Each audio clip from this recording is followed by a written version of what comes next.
하나님 사랑하십니까? 구원 받으셨습니까? 제가 오늘 설교를 두 가지 질문으로 시작했습니다. 질문. 아멘으로 대답하신 모든 분들에게 하나님의 귀한 은혜가 충만하기를 축원합니다. 성경에는 하나님이 질문하는 내용이 상당히 많습니다. 제가 이렇게 질문을 던진 것처럼 하나님이 사람들에게 질문을 던지시는 내용이 상당히 많아요.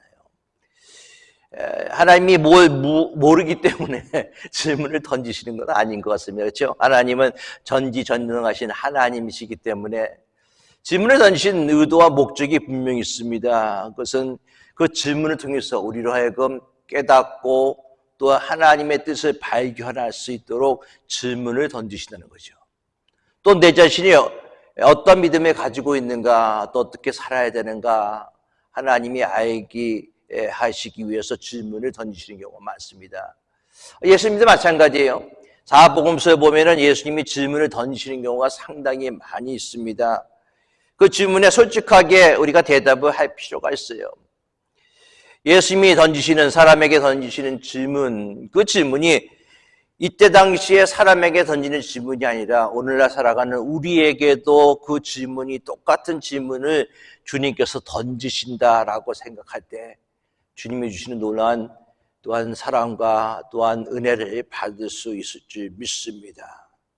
하나님은 우리에게 묻고 계십니다. 내가 누구인지, 왜 살아가고 있는지, 나의 주인이 누구인지, 너의 사명이 무엇이냐, 너는 살아서 어떠한 모습으로 나에게 영광 돌리기를 원하느냐. 이런 질문들을 하나님이 예수님께서 수없이 우리에게 던져주시고 있다는 것입니다.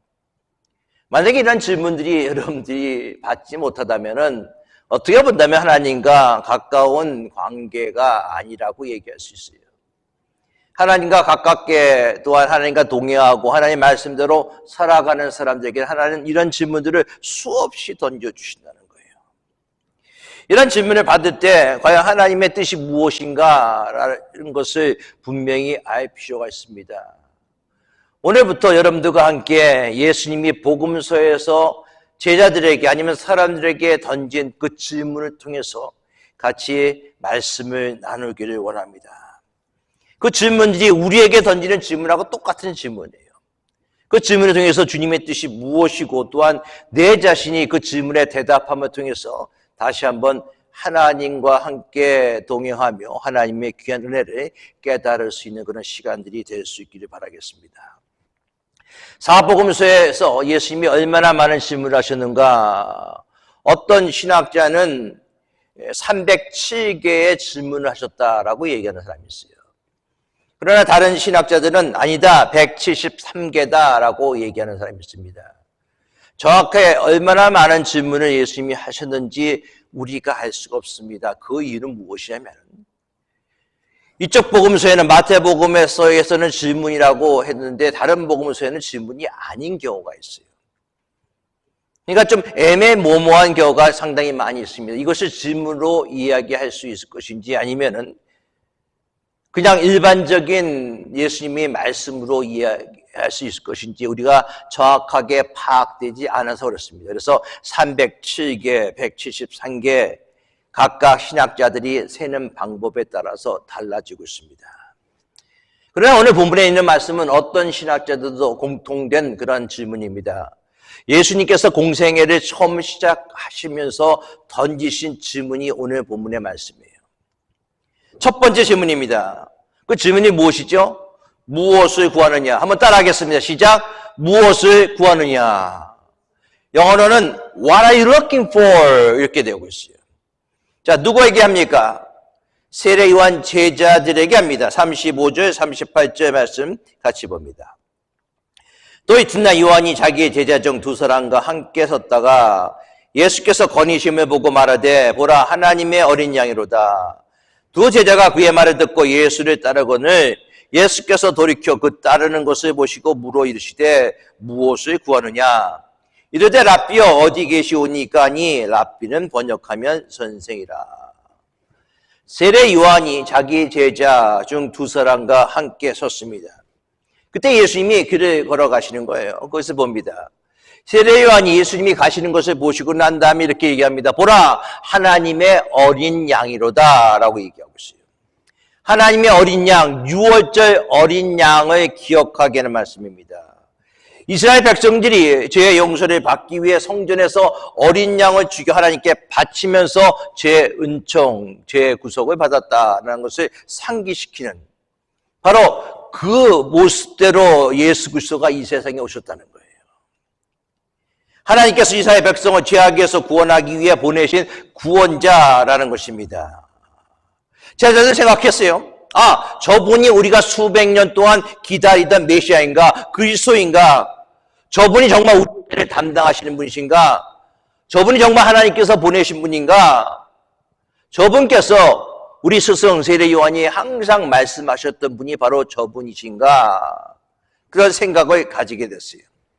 그런 생각을 가지면서 자기 스승 세례 요한을 버려두고 예수님을 쫓아가기 시작합니다. 제가요, 세례 요한이라면 상당히 섭섭했을 거예요. 아주 괘씸했을 거예요. 내가 그동안 가르친 것이 얼만데, 그동안 저들에게 내가 사랑을 준 것이 얼만데, 이제 나를 떠나서 예수님을 쫓아. 아주 괘씸했을 것입니다. 그런데 세례 요한은 자기의 사랑하는 제자들이 예수님을 따른다고 했을 때 기꺼이 승낙하였습니다. 여러분, 여기에 세례 요한의 위대함이 바로 여기 있어요. 세례 요한은 자기가 얼마든지 예수 그리스도를 위해서 죽을 수 있는 사람이 세례 요한이에요. 세례 요한은 이렇게 얘기했습니다. 나는 예수님의 운동화 끈조차 나는 풀 수 없는 비천한 사람의 모습입니다. 예수님의 큰 빛이시고 작은 등불입니다. 나는 예수님과 견줄 수 없는 자그마한 위인입니다. 세례 요한의 삶의 모습은요, 예수님 먼저예요. 한마디로 주님의 오실 길을 예비하시고 주님 가실 길을 예비하시고 자신의 모든 것을 예수님을 위해서 봉헌한 삶의 모습이 세례 요한의 모습이에요.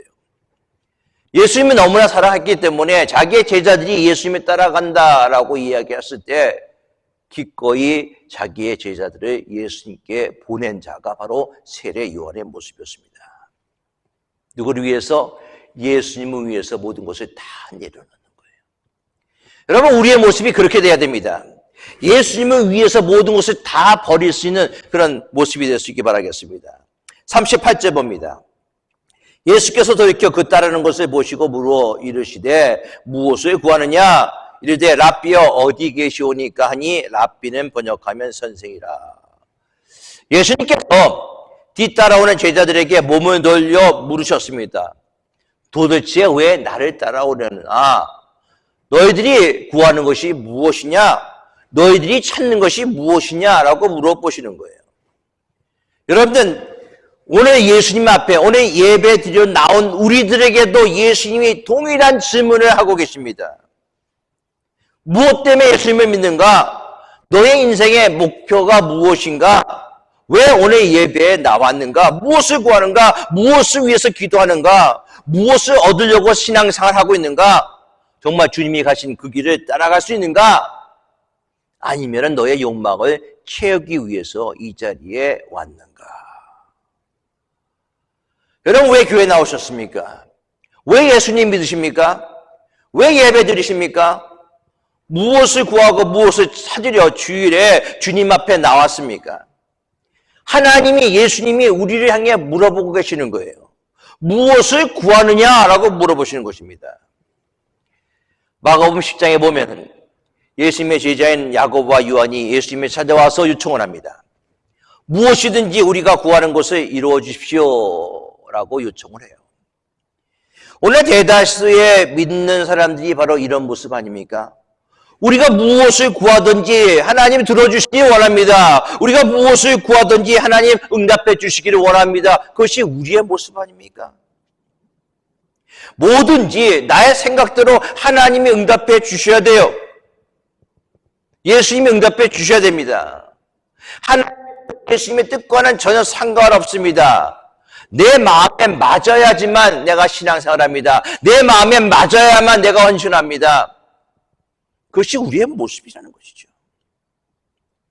야고보와 요한이 예수님께 바란 것이 주님께서 영광 받으실 때 하나는 왼편에 하나는 우편에 앉아 있게 하여 주시옵소서. 근데 주님의 영광이 무엇입니까? 십자가예요. 제자들은 십자가를 보지 않고 자신들이 누릴 영광만 보고 있는 것입니다. 오늘 교회가 똑같아요. 이런 제자들에게 예수님이 이렇게 말씀하십니다. 너희의 구하는 것을 너희가 알지 못하는도다. 너희가 나의 마시는 자를 마시며 나의 받는 세례를 받을 수 있느냐? 죽음의 장과 죽어서 다시 사는 세례를 모르는 너희가 무엇을 구하고 무엇을 바라고 있는가? 예수님께서 무엇을 구하느냐라는 그 질문에 여러분들 바로 대답할 수 있어야 되는 것입니다. 너희는 먼저 그 나라 그 일을 구하라. 무엇을 먹을까 무엇을 마실까 고민하지 말고 하나님의 나라와 하나님의 의를 구할 때 하나님께서 모든 것을 더해 주신다는 약속의 말씀을 우리가 분명히 알 수 있어야 된다는 것이죠. 내가 과연 무엇을 원하고 있느냐? 내가 원하는 것이, 내가 구하는 것이 하나님의 뜻에 합당한지 물어볼 필요가 있다는 것이죠. 내가 구하는 것이 나의 욕망, 내가 구하는 것이 나의 이익 위해서 구하고 있는가? 정말 하나님이 원하시고 하나님이 기뻐하시는 것을 내가 구하고 있는가? 여러분들 바른 신앙을 하기 위해서 이것을 꼭 우리가 대답할 수 있어야 되는 것입니다. 38절 봅니다. 예수께서 돌이켜 그 따르는 것을 보시고 물어 이르시되 무엇을 구하느냐? 이르되 랍비여 어디 계시오니까 하니 랍비는 번역하면 선생이라. What do you want? 무엇을 원하느냐라는 예수님의 질문을 세례 요한 제자들이 대답하지 않았어요. 그렇죠? 무엇을 원하느냐? 무엇을 구하느냐? 내 보기를 원합니다. 내 낫기를 원합니다. 이것을 구하지 않았어요. 예수님의 그 질문에 대답하지 않고 뭐라고 얘기합니까? 예수님이 묵고 계신 곳이 어디입니까? 라는 거예요. 왜 예수님이 계신 장소에 그들이 궁금증을 가진 이유가 무엇인가? 당신이 있는 것이 어디에 있습니까? 당신이 살고 있는 것이 어디 있습니까? 당신이 지내는 곳이 어디 있습니까? 무엇을 구하느냐라는 그 질문 속에 나는 당신과 함께 있기를 원합니다 라는 뜻이에요. 내 보기를 원합니다. 여러분들 성경이 그렇게 얘기했어요. 하나님이 그 성경 고쳐주셨어요.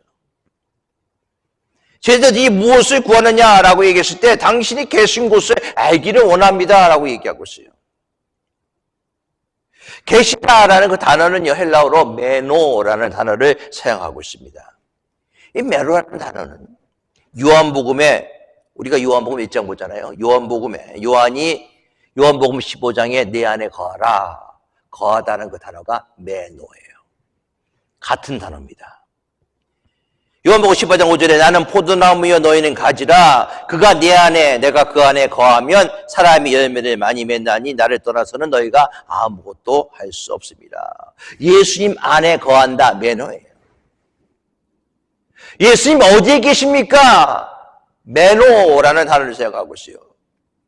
지금 제자들이 가장 원하는 것은 무엇인가? 예수님 안에 있기를 원합니다. 주님이 가장 원하는 거 아십니까? 너희가 내 안에 내가 너희 안에 있으면 메노예요. 제자들은 그것을 원하는 거예요. 내가 당신과 함께 살아가기를 원합니다. 당신과 동행하기를 원합니다. 당신이 어디를 가든지 내가 따라가기를 원합니다. 주여 어디 계십니까? 메노.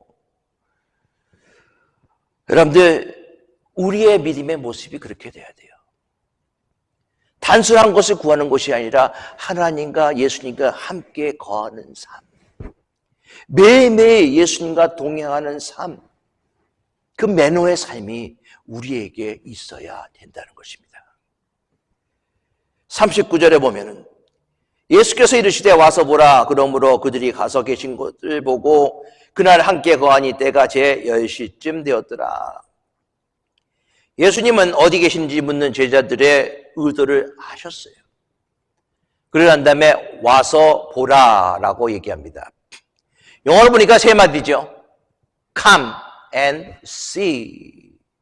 옛날 성경 버전은 와 보라 이렇게 되는데 요즘 성경 개역 개정은 와서 보라 이렇게 번역했습니다. 무슨 뜻입니까? 와서 보라는 거예요. 와서 직접 경험해 보라는 것입니다. 여러분들 믿음 생활이라는 것은요, 신앙 생활이라는 머릿속으로만 있는 것이 아니에요.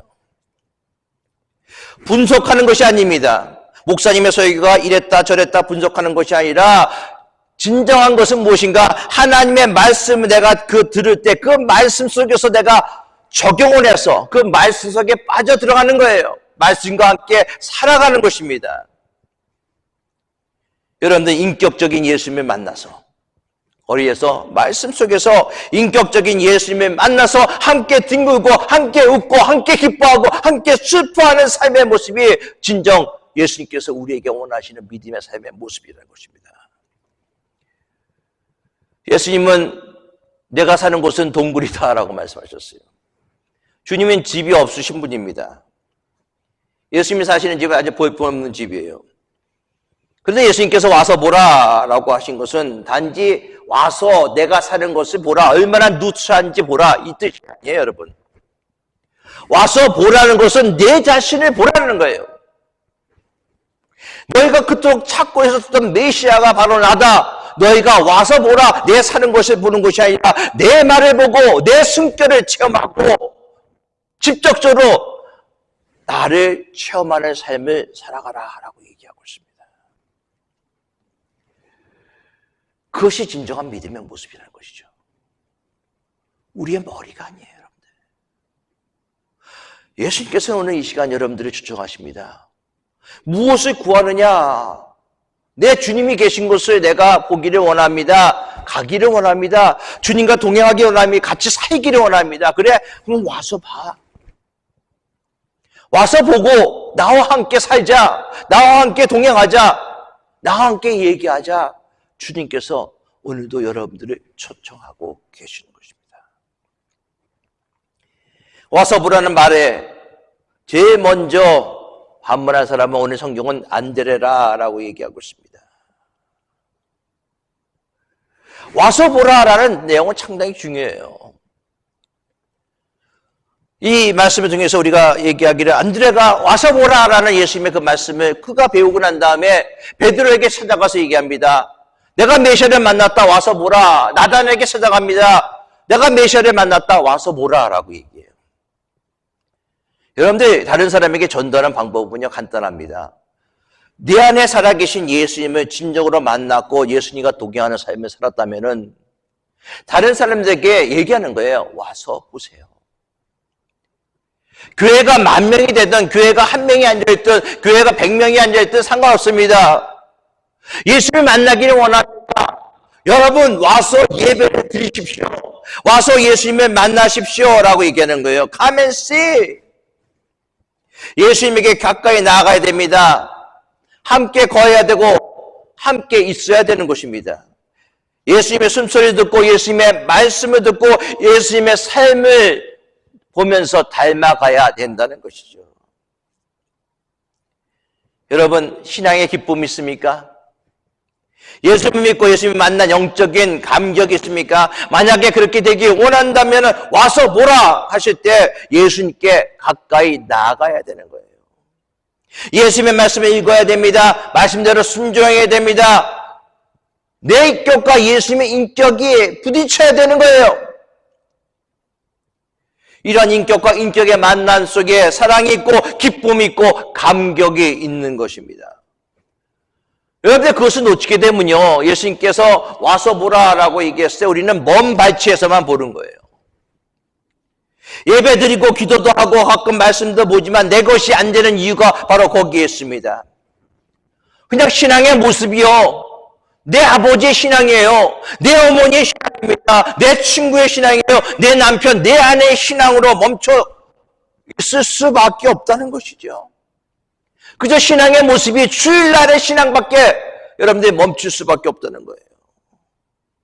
믿는 것 같은데 안 믿고 안 믿는 것 같은데 또 믿는 것처럼 보이는 그런 모습들. 여러분들 그렇게 믿는 것이 얼마나 힘듭니까? 주님께서 와서 보라라는 것을 직접 확인하라가 들어가 있습니다. 직접 체험하라가 들어갔어요. 와서 보라라는 것은 너희가 결단하라라는 그런 주님의 도전이 바로 여기에 들어가 있는 것입니다. 믿음의 확신을 가지고 주님을 따르는 사람에게만 반드시 복을 내리시는 우리 하나님을 믿을 수 있기 바라겠습니다. 그리고 제자들이 예수님과 함께 거하고 그때가 제 10시쯤 되었다라고 얘기합니다. 10시, 오후 4시. 10시가 여기에 무슨 의미가 있는가? 뭐 여러 가지 의미를 두는 신학자도 있고 또 목사님도 계십니다. 그러나 10시라는 단어를, 10시라는 것을 시간을 명시한 이유가 무엇인가? 그때부터 제자들이 변화되고 그때부터 예수님과 함께하는 삶이 시작되었다. 즉 인생의 변화가 시작되었다라고 이야기를 하고 있는 것입니다. 여러분들 언제 인생의 변화가 시작되었습니까? 언제 예수님을 만나셨습니까? 언제 구원받으셨습니까? 확실한 여러분들 간증이 있어야 되는 거예요. 40절 말씀 봅니다. 요한의 말을 듣고 예수를 따르는 두 사람 중 하나는 시몬 베드로의 형제 안드레라. 자, 두 명이죠? 한 명은 안드레. 또 한 명은 누구일까요? 아마 요한복음을 쓴, 요한복음에 나온 사건이잖아요. 요한복음을 쓴 요한일 것이다 라고 추측하고 있습니다.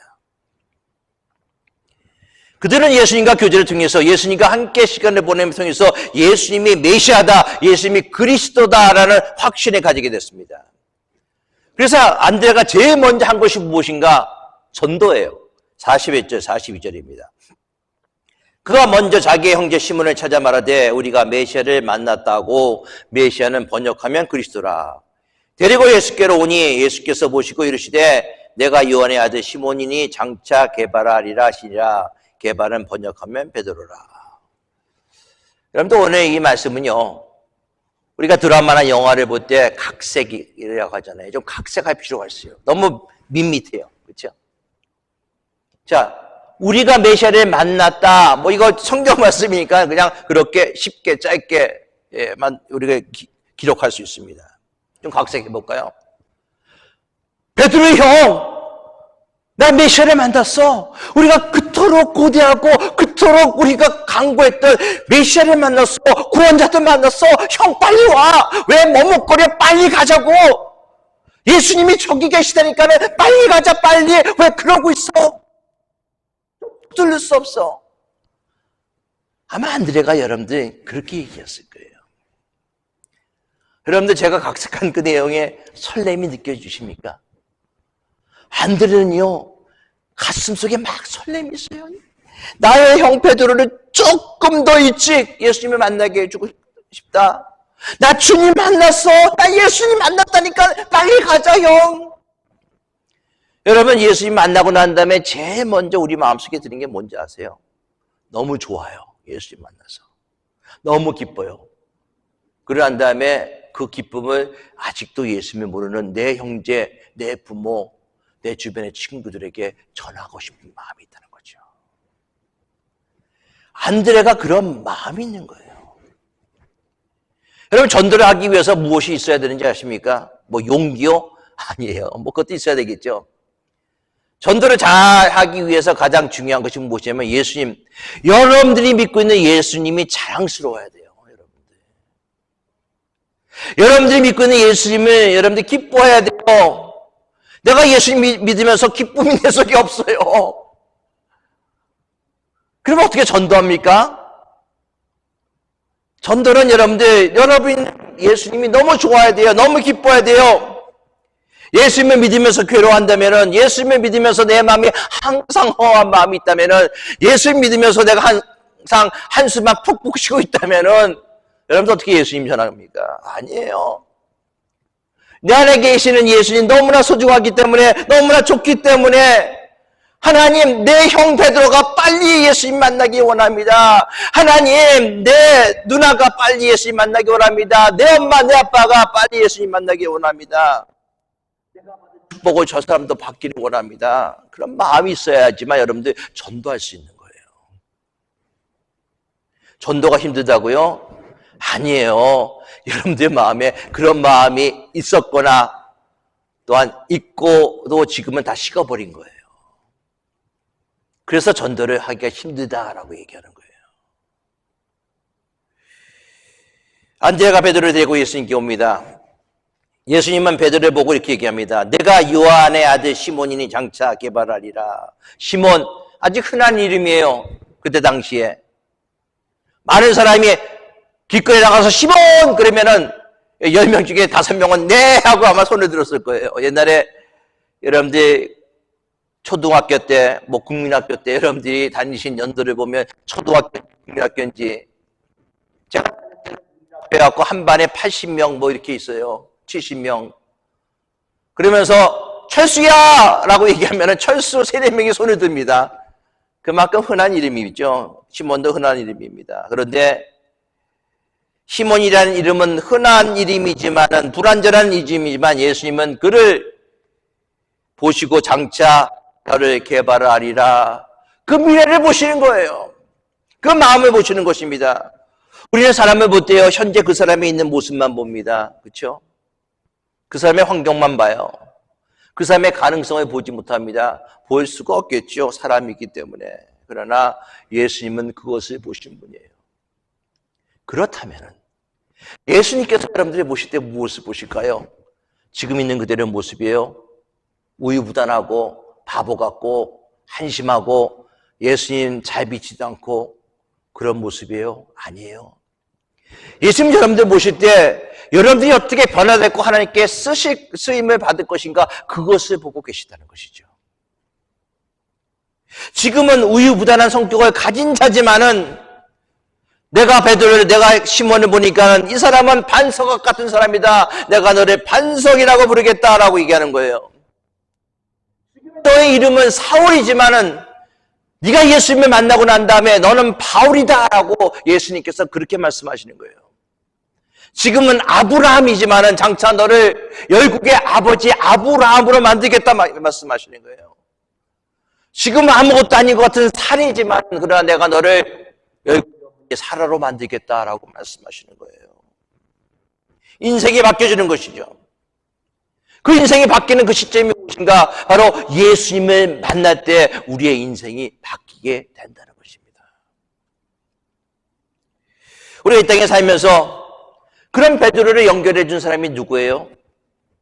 안드레예요. 예수님을 보고 난 다음에 예수님을 쫓아갑니다. 무엇을 구하느냐라는 질문 속에 내가 구하는 곳에 얘기하지 아니고 당신이 있는 곳을 가기를 원합니다. 당신과 같이 살기를 원합니다. Come and see. 너는 와서 체험해라. 함께 나라 동행하자라는 그 예수님의 초청에 그들이 응하여 예수님의 제자가 됩니다. 첫 번째 제자가 돼요. 그 제자가 된 안드레가 이제 그의 형 베드로를 초청합니다. 안드레는 마중물 같은 그런 삶의 모습이에요. 저는 저와 여러분들이 그 마중물의 역할을 감당하시기 바라겠습니다. 아직까지도 예수님을 모르는 사람에게 Come and see. 와서 보세요. 내가 만난 예수님이 너무나 좋습니다. 그 주님을 당신도 만나기를 원합니다. 정말 예수님을 만나게 해주는 영혼의 연결자가 다 될 수 있기를 바라겠습니다. 말씀하십니다. 하나님은 우리에게 질문하십니다. 무엇을 구하느냐? 너 지금 여기에 왜 있어? 너 왜 여기에 나와서 예배드려? 너 이 영상의 말씀을 왜 보고 있어? 이 메시지를 왜 듣고 있어? 찾는 것이 무엇이냐라고 우리를 향해서 질문을 던지시는 거예요. 이 질문에 대답해야 합니다. 하지만은 우리의 삶의 분자 때문에 너무나 바빠요. 이 세상의 염려와 이 세상의 근심에 가를 막혀서 주님께서 무엇을 구하느냐? 와보라! 라는 주님의 음성을 우리가 놓칠 때가 너무나 많이 있다는 것이죠. 옛 수도원에 이런 글귀가 쓰여져 있다고 합니다. 말하라! 너는 어떤 동기로 여기에 와 있는가를. 말하라! 너는 왜 예수 그리스도를 믿는지를. 말하라! 너는 어떤 동기로 예수님을 따라가는지. 무엇을 구하느냐. 이 질문에 어떤 대답을 하시겠습니까? 기도합니다. 아버지 하나님, 무엇을 구하느냐? 이 질문 속에 우리가 원하는 것을 구합니다 라고 대답하는 것이 아니라 예수님이 계신 곳을 우리도 가기 원합니다. 당신과 함께 살아가기를 원합니다. 동행하기를 원합니다. 고백하며 주님과 함께 믿음의 삶을 살아가는 복된 귀한 성도들 되게 하여 주시옵소서. 또한 그런 삶을 살아가면 통해서 카멘씨 와서 보라, 우리 주변에 믿지 않는 자들에게 예수 그리스도를 증거하는 믿음의 귀한 성도들 다 되게 하여 주시기를 또한 간절히 원하오며 우리 주 예수 그리스도의 이름으로 기도드리옵나이다. 아멘.